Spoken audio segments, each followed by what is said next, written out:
হইল শেষ হইল সংক্ষোভ কর জুড়ে ডাকে রামে রামর গুণ দেখা দে রমা হইল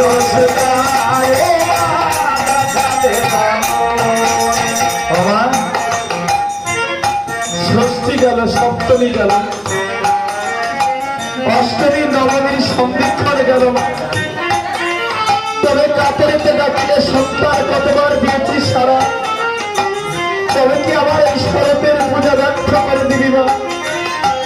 একবার দেখা দে, একবার দেখা দে। বিভীষণ বলে শোনো রাম নারায়ণ, ব্রাহ্মণ বিনা কি করে করেন আপনি পূজার আয়োজন আর পূজার আয়োজন? অকাল বোধন পূজা